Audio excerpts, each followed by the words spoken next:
사람에게 보이려고 그들 앞에서 너희 의를 행하지 않도록 주의하라.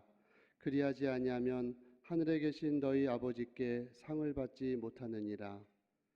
그러므로 구제할 때 외식하는 자가 사람에게서 영광을 받으려고 회당과 거리에서 하는 것 같이 너희 앞에 나팔을 불지 말라. 진실로 너희에게 이르노니 그들은 자기 상을 이미 받았느니라. 너는 구제할 때 오른손이 하는 것을 왼손이 모르게 하여 내 구제함을 은밀하게 하라. 은밀한 중에 보시는 너희 아버지께서 갚으시리라. 또 너희는 기도할 때 외식하는 자와 같이 하지 말라. 그들은 사람에게 보이려고 회당과 큰 거리로 거기에 서서 기도하기를 좋아하느니라. 내가 진실로 너희에게 이르노니 그들은 자기 상을 이미 받았느니라. 너는 기도할 때 내 골방에 들어가 문을 닫고 은밀한 중에 계신 내 아버지께 기도하라. 은밀한 중에 보시는 내 아버지께서 갚으시리라. 또 기도할 때 이방인과 같이 중언부언하지 말라. 그들은 말을 많이 하여야 들으실 줄 생각하느니라. 그러므로 그들을 본받지 말라. 구하기 전에 너희에게 있어야 할 것을 하나님 너희 아버지께서 아시느니라.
건강과 모든 복 되니 오직 주가 주셨네.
갈릴리 성가대와 개수라의 귀한 찬양에 감사합니다. 고맙습니다. 논의 안연편에서 나오는 이야기입니다. 자공이란 사람이 자기 스승에게 선생님, 정치가 도대체 무엇입니까? 라고 물어보자 이 스승이 대답하기를 정치란 족식, 족병, 민신지라 대답을 합니다. 이 말은 식량이 충분하고 군비가 넉넉하고 백성의 신뢰를 얻는 것이 정치라는 겁니다. 지금이야말로 하자면 정치란 먼저 경제가 충실해야 하고 국방이 튼튼해야 하며 그리고 백성의 신뢰적 믿음을 얻어야 한다는 겁니다. 그래서 제자인 자공이 스승에게 대묻습니다. 만일 나라가 정세가 부득불하여 세 가지 중에서 한 가지를 버려야 한다면 무엇을 버려야 합니까? 라고 묻자 스승이 대답하기를 군비를 버려야 하느니라. 그렇다고 한다면 부득불하여 또 하나를 버려야 한다면 어느 것을 버려야 합니까? 라고 묻자 식량을 버려야 하느니라. 식량이 없으면 죽음을 면할 수 없겠지만 사람이란 어차피 한 번은 죽는 법. 하지만 백성이 정부를 믿지 않는다면 나라가 서 있을 수 없느니라. 그러면서 이야기하기를 믿음이 나라의 근본이니라 대답하였다고 합니다. 국방과 경제 그리고 믿음, 이 세 가지 중에 나라의 근간을 이루는 것이 있다고 한다면 믿음이라는 겁니다. 믿음이 없으면, 신뢰가 없으면 정치란 있을 수가 없다는 이야기입니다. 시사하는 바가 그습니다. 믿음이 근본입니다. 믿음은 생명이고 믿고서야 지혜가 지혜될 수 있습니다. 믿어야 능력이 나타납니다. 믿음이 없으면 자본도 군사력도 기술도 아무런 소용이 없습니다. 그러기에 믿음이 뿌리요 중심이요 기초입니다. 신앙생활도 마찬가지입니다. 신앙생활의 가장 근간이 이루는 것은 하나님의 축복을 받는 것도 중요하고 사람과의 좋은 인간관계를 맺는 것도 중요하고 내 마음이 내 성격이 달라지는 것도 중요하지만 가장 중요한 것이 있다면 하나님을 향한 우리의 믿음입니다. 하나님은 창조되시며 전능하신 하나님이시며 그 하나님이 우리를 사랑하신다는 이 믿음이 우리의 신앙의 출발점이 되어야 합니다. 여기에 우리의 믿음의 고백을 통하여 우리의 신앙이 출발합니다. 여기서 그치는 것이 아니라 이 믿음이 성장해야 됩니다. 자라나야 한다는 겁니다. 하나님과의 깊은 인격적 교제함을 통하여 하나님의 말씀이 내 삶 속에 하나님과의 깊은 영적인 교통함의 기도가 내 삶에 있을 때에 하나님이 나의 삶의 주인 되시고 하나님이 나의 삶의 인도자 되시며 하나님이 나의 삶의 보호자 되심을 매일매일 내 삶 속에 경험하고 체험됨으로 말미암아 고백되어질 때에 우리의 믿음은 성장하고 성숙되어져 갑니다. 여러분, 성장을 말할 때에는 우리 흔히 이렇게 구분하여 말할 수 있을 겁니다. 하나는 육체의 성장이 있습니다. 여러분, 자라면 자랄수록 육체가 자라나야 됩니다. 성장이 그쳐진 것 안타까운 일입니다. 병들었다는 증거입니다. 성장해야 됩니다. 정신도 성장해야 됩니다. 시간이 가를수록 정신적인 성장을 가져야 됩니다. 또 하나 있다고 한다면 그와 더불어 인격적인 성장이 있어야 합니다. 성숙함이 있어야 된다는 겁니다. 그리고 진정으로 그리스도인이라고 한다면 그 안에 영적인 신앙의 성장함이 있어야 합니다. 신앙의 성장함이란 것은 단순히 일반적이고 보편적인 것이 아닙니다. 정신적이나 인격적으로 평가되는 것 아닙니다. 신앙의 성장과 신앙의 성숙이란 것은 내가 믿는 것에 걸맞게 나의 삶 속에 드러나는 행동의 거지가 있어야 된다는 겁니다. 내가 믿는 만큼 내 삶 속에 그 믿음이 드러나야 한다는 겁니다. 이것이 신앙의 성장의 목표가 되어야 되고 궁극적으로 그리스도를 닮아가는 것이 우리의 삶의 목표가 될 때에 우리의 신앙은 성숙하고 성장한 신앙의 모습으로 살아갈 수 있는 겁니다. 성장한다는 것은 새로워진다는 겁니다. 식물로 말하자면 전에 나왔던 잎이 떨어지고 새로운 잎이 나오는 것을 말하고 파충류로 말하자면 허물을 벗고 새로운 것을 입는 것을 말하며 계속해서 새로워진 것은 바로 이것이 성장한다는 겁니다. 낡은 것을 벗어버리고 새로움을 향해 변화를 일으키는 것, 그러기에 매일 새롭게 깨달아지고 새롭게 느껴지고 새롭게 감동해야만이, 그리고 내 삶 속에 그 느낌과 그 감동과 그 깨달음을 통하여 내 삶 속에 행동으로 드러나게 될 때에 그 모습이 성장되고 성숙되어다 할 것입니다.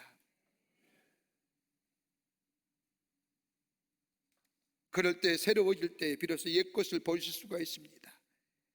새로운 존재임에도 불구하고 옛 모습을 버리지 못할 때에 여기에 형식과 허위와 위선이 생겨집니다.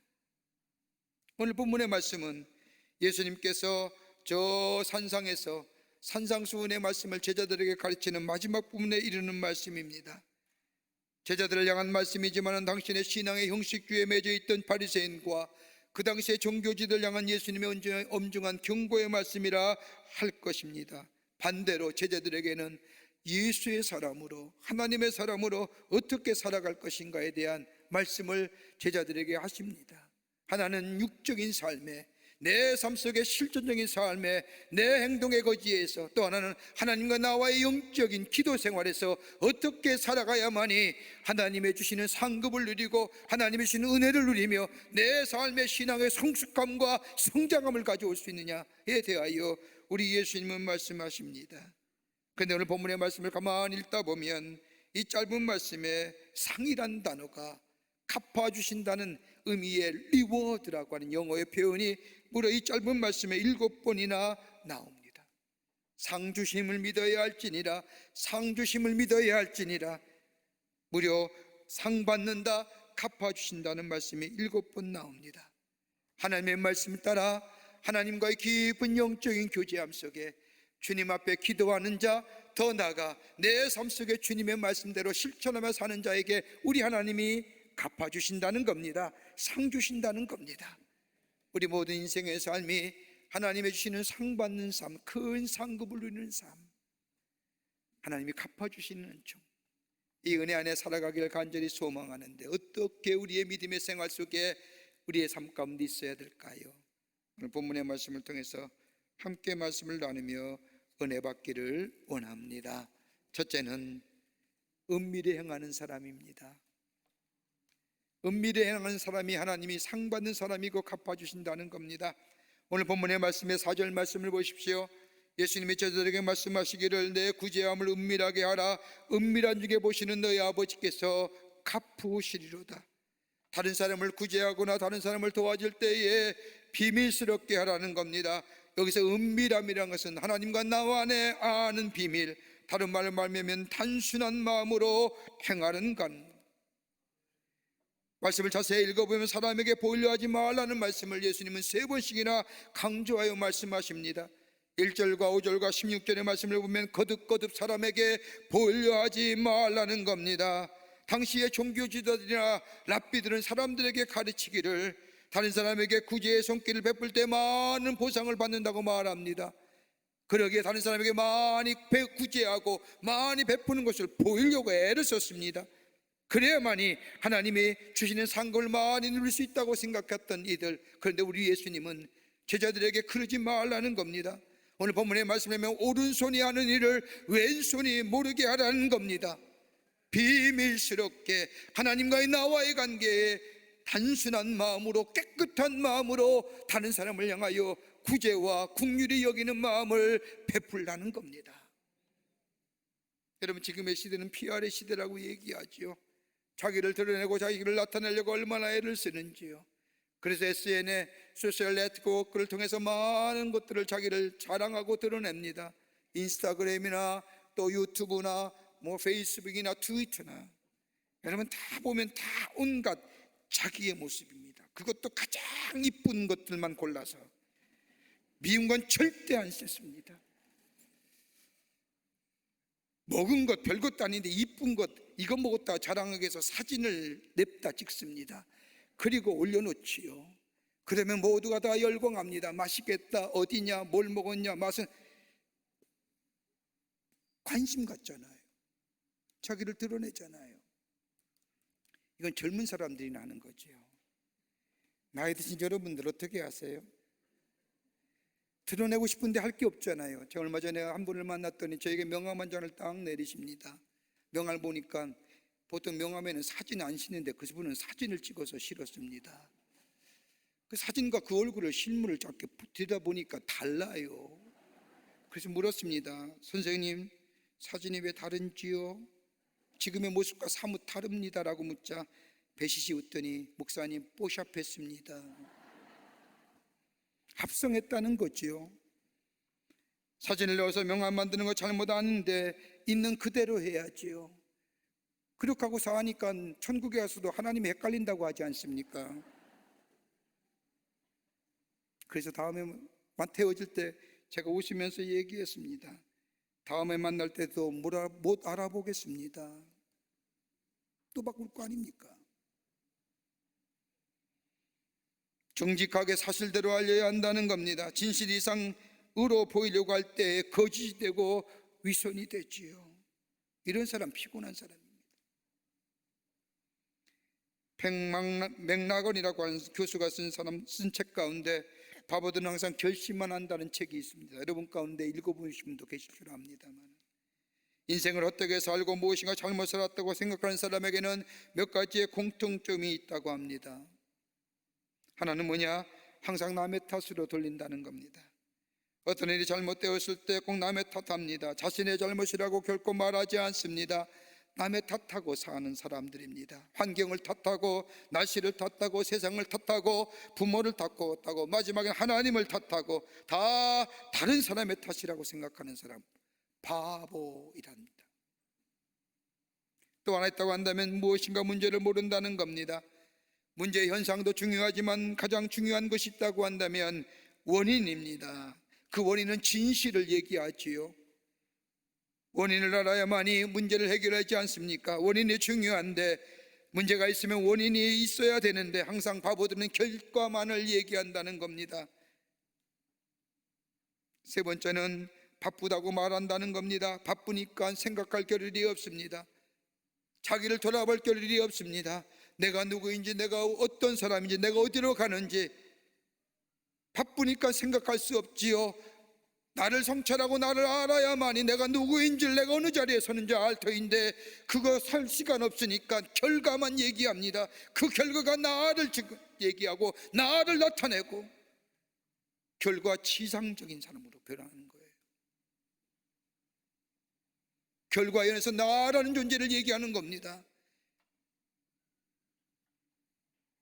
또 하나는 항상 머리로만 생각한다는 겁니다. 깊게 생각하지 못합니다. 그러니 잔머리만 굴립니다. 말만 많습니다. 말이 많으니 불평만 또한 많습니다. 여러분, 지식에는 두 가지의 지식이 있다고 합니다. 유명한 아리스토텔레스가 얘기했던 이야기입니다. 하나는 뭐냐? 지성적인 선이고 또 하나는 도덕적인 선입니다. 지성적인 선은 다름이 아니라 내가 가르치기도 하고 배우기도 하고 깨닫기도 하고 스스로 느끼고 얻어지는 것, 이 지식의 범주입니다. 아는 건 많지요. 그러나 도덕적인 선의 범주는 다른 것이 아니라 경험하고 체험적 느껴지는 것, 그게 얻어지는 것이 뭐예요? 지혜라고 얘기하는 겁니다. 여러분, 우리가 성경 말씀에 하나님을 경외하는 것이 지혜의 근본이라고 얘기하는 것, 여러분, 하나님을 경외한다는 게 뭘까요? 하나님을 소중히 여기며 하나님을 두려운 존재로, 하나님은 전능하신 분이요, 그럼에도 불구하고 나를 사랑하시는 분이요, 그 믿음의 고백 속에 하나님을 귀히 여기는 그 믿음이 내 삶 속에 경험되어지고 체험되어질 때 내게 얻어진 게 뭐예요? 지식이 아니라 지혜예요. 지혜. 그 지혜가 내가 어디 자리에 서야 할지, 내가 어디로 가야 될지, 내가 어떻게 판단해야 할지, 내가 어떤 삶의 균형을 잡혀야 될지, 그것을 깨닫게 하시고 알게 하시는 지혜가 있게 하신다는 거예요. 그러기에 여호와를 경외하는 것이 지혜의 근본이고는 얘기하십니다. 배워서 하는 것이 지식이라고 한다면 경험하여 체험하여 하는 것이 지혜입니다. 바보는 지식은 있는데 지혜가 없는 겁니다. 또 하나 있다고 한다면 앉아서 기다린다는 겁니다. 움직이질 않습니다. 많은 걸 알고 있으면 무엇합니까? 실천해야지요. 그런데 어리석은 자들은 기다리고 기다리며 또 기다리고 또 기다린다는 겁니다. 그러기에 결론적으로 이 사람의 이야기하기를 백맥락어는 바보들은 항상 결심만 한다는 겁니다. 여러분, 성경에도 이와 유사한 말씀하시죠. 유명한 미국의 신학자인 리처드 니보는 이야기하기를 사마리아 사람의 비유를 얘기하면서 사마리아 사람이 선한 사마리아 사람은 다름이 아니라 그가 자신의 돌아올 이익이나 자신의 돌아올 불이익을 생각하지 아니하고 그의 삶 속에 실천했던 것 때문에 아는 것을 우치는 것이 아니라 삶에 실천했기에 그의 삶이 사마리아 사람이 아니라 선한 사마리아 사람 되었다는 거예요.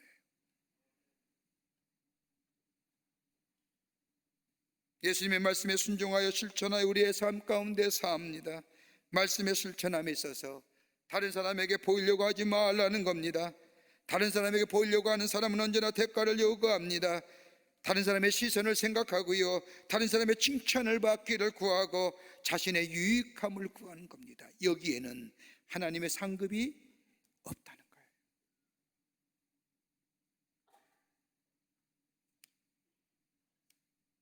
단순한 마음으로, 깨끗한 마음으로 하나님과 나와의 관계 속에서 은밀하게 행하는 자, 단순하게 하는 자, 여러분 여기에는 자기 욕망으로부터 자유하고 자기 허영으로부터 자유하며 모든 것으로부터 자유한, 이럴 때 하나님은 갚으시는, 상 주시는 하나님의 은혜가 임하게 됩니다. 깨끗한 마음으로 하는 거예요. 두 번째는 하나님을 알고 계신다는 겁니다. 하나님을 알고 계신다는 믿음으로 가지고 하나님 앞에 나아갈 때 하나님 우리에게 상 주십니다. 하나님을 알고 계신다는 것은 영적인 부분에서의 하나님과의 나와의 관계성을 얘기하는 겁니다. 오늘 5절 이하의 말씀을 보면 기도에 관하여 예수님이 제자들에게 말씀하십니다. 너희가 기도할 때의 기도의 모습에 대하여 얘기하지요. 사람에게 보이려고 기도하지 말아라. 은밀한 중에 계시는 내 아버지께 기도하라. 중언부언하지 말지니라. 이렇게 얘기하며 기도에 관하여 말씀하십니다. 왜 그럴까요? 왜 이 말씀하셨을까요? 그러면서 6장 9절 이하의 말씀을 보면 예수님의 구체적인 기도가 어떻게 기도하며 무엇을 기도해야 되며 기도에 관한 말씀을 하며 주의 기도를 가르쳐 주십니다. 그런데 사람에게 보이려고 기도하지 말아라. 은밀한 중에 계시는 내 아버지께 기도하라. 기도할 때 중언부언하지 말라고 하는 말씀은 다름이 아니라 하나님 우리의 기도하기 전에 알고 계신다는 겁니다. 우리의 형편과 처지를 알고 계신다는 겁니다. 그러기에 다른 사람에게 보이려고 기도하지 말라는 겁니다. 하나님께 집중하여 하나님을 향하여 시선을 고정하고 기도하라는 겁니다. 여러분, 유대인에 의하면 유대인의 기도하는 것이 세 가지의 종류가 기도 있다고 하지요. 오늘 성인 예수님이 제자들에게 가르치시는 것처럼 저 바리새인처럼 교회 문을 들고 탁 들어와 두 손을 양팔을 들고 하나님을 향하여 하나님 하나님 라고 외치는 기도, 그런 기도하지 말라는 겁니다. 바리새인처럼 길가나 시장가에 손을 높이 들고 마치 자신의 성결함을 드러내고자 하는 이 가식의 기도. 또 한 기도가 있죠. 저 세리가 드리는 것처럼 저 성전의 한모퉁이에 앉아서 고개를 숙이며 더 심할 때는 자신의 고개를 자신의 가랑이성에 집어넣고 감히 고개를 들지 못하며 드렸던 기도들, 자신이 죄인임을 고백하는 기도지. 또 한 기도가 있다면 그것조차도 감히 할 수가 없어서 성전 바닥에 엎드려서 고개를 들지 아니하고 주여만 부리는 기도. 다른 사람에게 보이려고 하는 기도하지 말라는 겁니다. 그 마음은 다름이 아니라 딴 곳에 가 있는 기도이기 때문이라는 겁니다. 여러분, 우리가 흔히 기도할 때에 우리의 기도의 내용을 보면 대체 이럴 겁니다. 자신의 아픔이나 자신의 괴로움을 하나님 앞에 알려드리는 정보의 기도. 하나님, 내가 이렇습니다. 내 아픔이 이렇습니다. 하나님을 향한 간절한 간구보다는 자신의 아픔이나 자신의 괴로움이나 슬픔을 하나님 앞에 통보하는 기도. 여러분, 다 우리 한 번씩 들려보실 겁니다. 또 한 기도가 있다면 하나님에 대하여 항변하는 기도입니다. 하나님, 안 됩니다. 그것만은 아니 됩니다. 이래야 됩니다. 더 나아가 다른 사람의 복을 받는 거 보고 왜 하나님 저 사람에게 복 주고 나는 안 줍니까? 이런 기도를 가리켜서 어떤 사람은 얘기하기를 하나님을 고문하는 기도라는 거예요.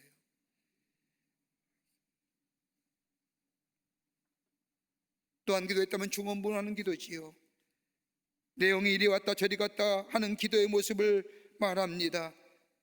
이 말씀은 본래 입술로는 하나님을 향하여 입을 열어 기도하는 것 같지만 생각이, 우리의 관심이 딴 데가 있는 거예요.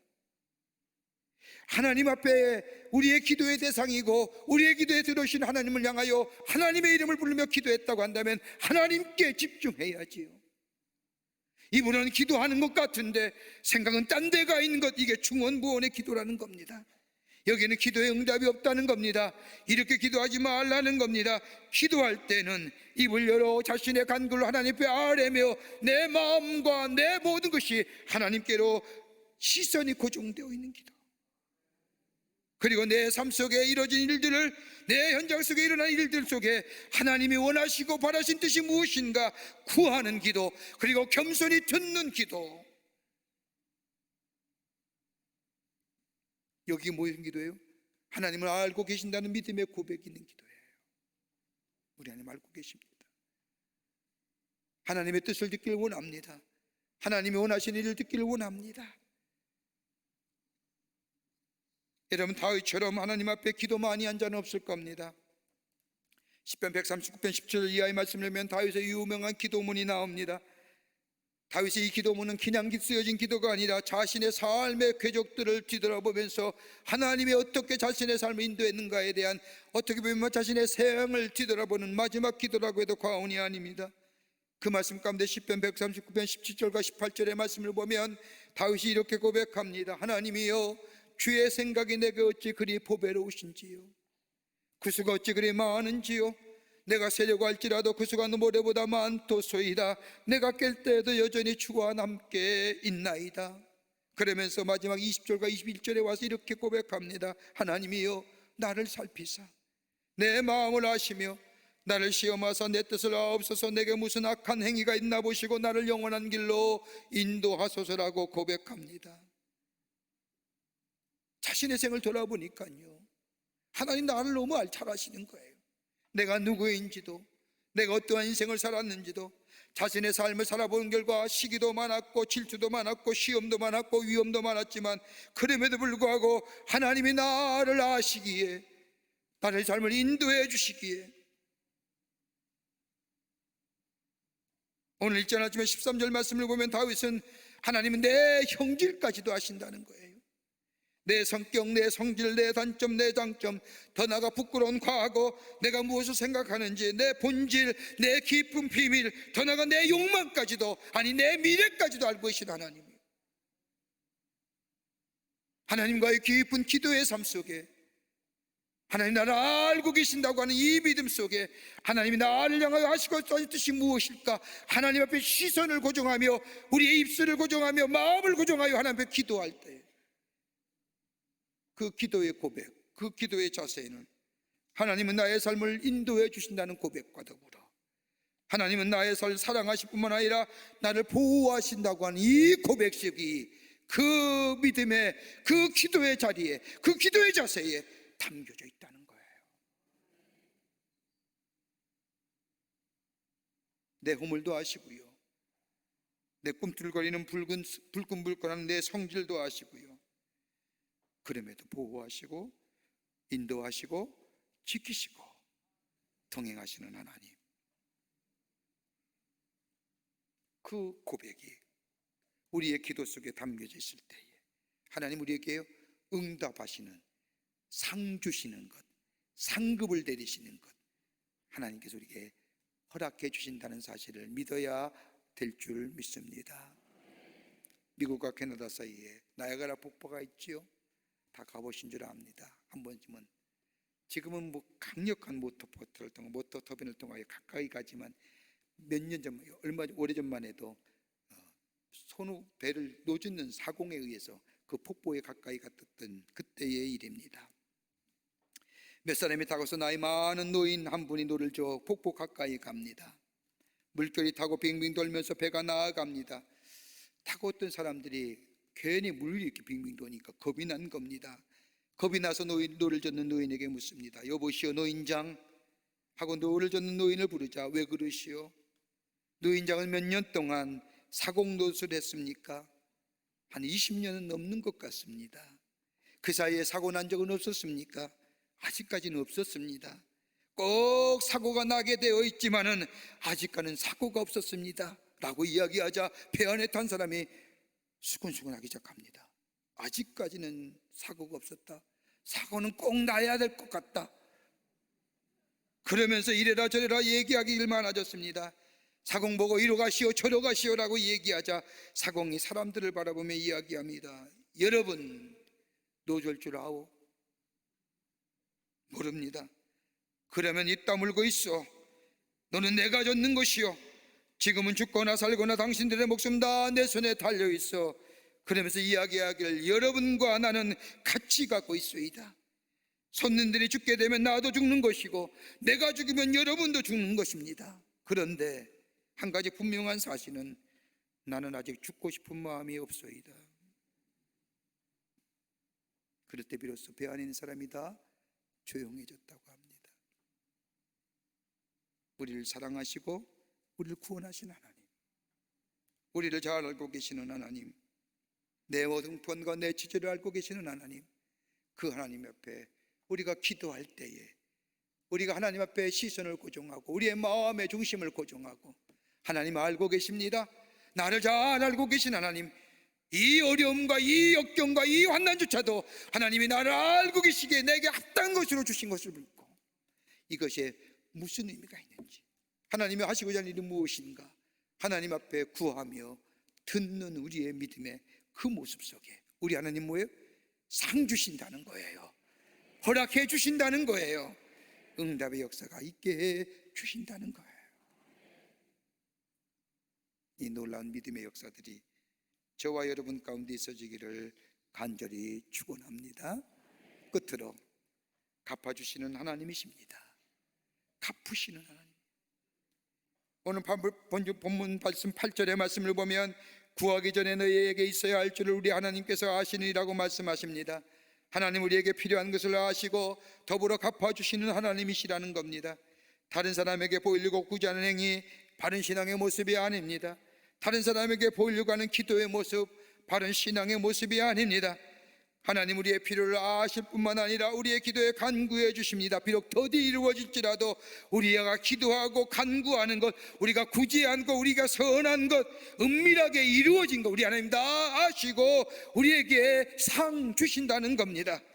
세상 사람은 알아주지 않는다 할지라도 우리 하나님은 아신 바 되고 넘치는 축복으로 넘치는 상급으로 우리에게 갚아주신다는 겁니다. 그러기에 갈라디아서 6장 9절 말씀에 선을 행하되 낙심하지 말지니 때가 이름에 거두리라 하신다는 거예요. 거두어 주신다는 겁니다. 풍성한 열매로 우리에게 거두게 하신다는 겁니다. 더더욱 나를 향해 악한 일을 행하는 것조차도 내가 악을 갚는 것이 아니라 우리의 심판주가 되시는 하나님께 맡겨야 한다는 겁니다. 여러분 시편 39편 1절의 말씀, 37편 1절의 말씀을 보면 악을 행하는 자들 때문에 불평하지 말며 불의를 행하는 자들을 시기하지 말지어다. 분을 끼치고 너를 버리며 불평하지 말라. 오히려 악을 만드니라. 그러면서 말씀하시니죠. 4절과 8절의 말씀을 보면 37편에 여호와를 기뻐하라. 그 마음에 내 마음의 소원을 이루어 주시리로다. 내 길을 여호와께 맡겨라. 그를 의지하고 그가 의지하면 그가 이루시고 내 의를 빛같이 나타내시며 내 공의를 정오의 빛같이 하시리로다. 하나님을 기뻐하라는 거예요. 불평과 불만 대신에 원망과 불평의 이야기 대신에 오히려 하나님이 기뻐하실 것이 무엇인가 생각해 보라는 거예요.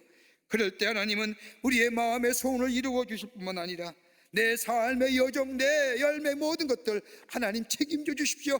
주께 맡기게 될 때에 내 의로움이 나를 지키시고 인도하실 뿐만 나의 의로움을 빛같이 나타내시며 하나님의 정의로움이 하나님의 공의로움이 세상의 만방에 선포되는 역사가 나타나게 된다는 거예요. 내가 하려 하지 말라는 거예요. 주님께 맡기라는 거예요. 그러기 이러한 사람은 악인의 꾀를 쫓지 아니하잖아요. 죄인의 길에 서지도 아니하고 오만한 자리에 앉지도 아니합니다. 중국의 기독교 지도자 가운데 엘렌 위안 목사님이 계십니다. 오래전에 돌아가셨지만 그는 예수 믿는다는 이유 하나로 22년간 감옥살이란 분입니다.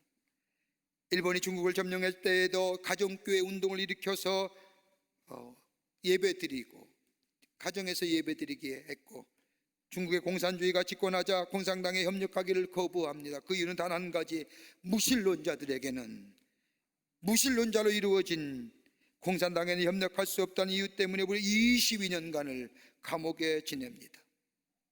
체포당하여 고문을 당하고 몇 달 동안 창문도 없는 독방에서 생활합니다. 그러면서도 그는 담요를 뒤집어쓰고 기도합니다.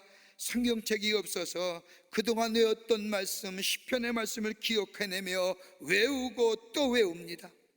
찬송가가 없어서 자신이 그동안 즐겨 불렸던 그 찬송가를 부르고 또 부릅니다. 그 찬송가 가운데 그가 가장 즐겨 불렸던, 큰 은혜 받던 찬송가는 갈보리 언덕 위에 십자가 섰으니. 이렇게 감옥생활을 하며 기도하며 말씀을 보며 찬송 부르며 수감생활은 그 가운데 13년을 저 몽골보다 더 위쪽에 있는 최북단의 성으로 보내죠. 그곳에서 강제노동에 시달립니다.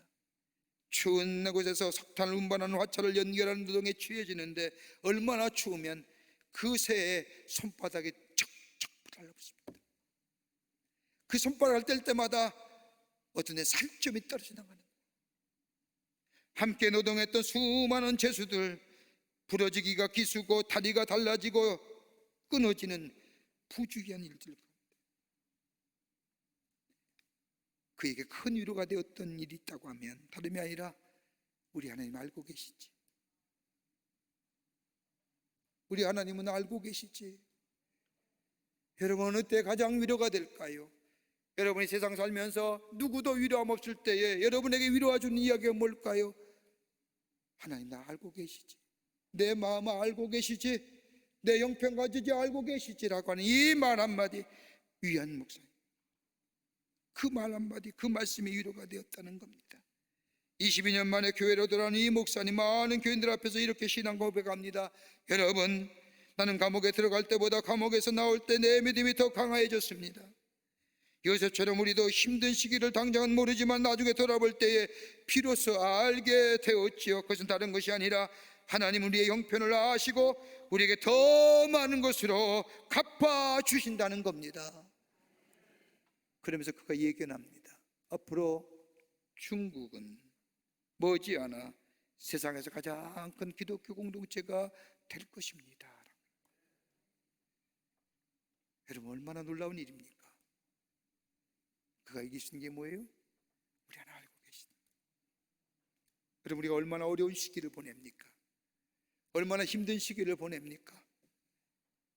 여러분, 우리가 이 어렵고 힘든 시기 누가 위로해주고 누가 우리를 알아줄까요? 누가 우리에게 힘과 위로가 되고 격려가 될까요? 여러분이 믿는 하나님, 그 하나님이 여러분을 알고 계시고 여러분을 좋은 길로, 의로운 길로 보호하시고 인도하실 뿐만 아니라 함께 하시는, 내가 널 알고 있어, 내가 너 알고 있다고 하는 이 말씀이 들려올 때에 우리가 얼마나 큰 위로가 되고 힘이 되는지요.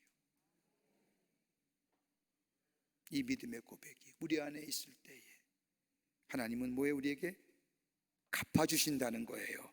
상 주신다는 거예요. 사랑하는 성도 여러분, 오늘 우리 주님은 우리에게 말씀해 주십니다. 하나님과의 믿음의 관계 속에 단순하게 하나님을 아신다는 믿음 안에 깨끗한 마음으로 사람들에게 보이려고 하는 것이 아니라 우리의 육적인 삶이나 우리의 영적인 삶에서 주님만 바라보며 주께 주신 말씀 따라 사는 인생 될 때에 그 인생이 하나님이 갚아주신 인생이요, 복된 인생이요, 세움받는 인생으로 살아가게 될 줄 믿습니다. 이런 믿음의 주인공 되시기를 주의 이름으로 축원합니다. 하나님 감사합니다. 사랑하시고 지키시고 또 구원해 주시고 영원한 속망을 허락해 주심에 감사합니다.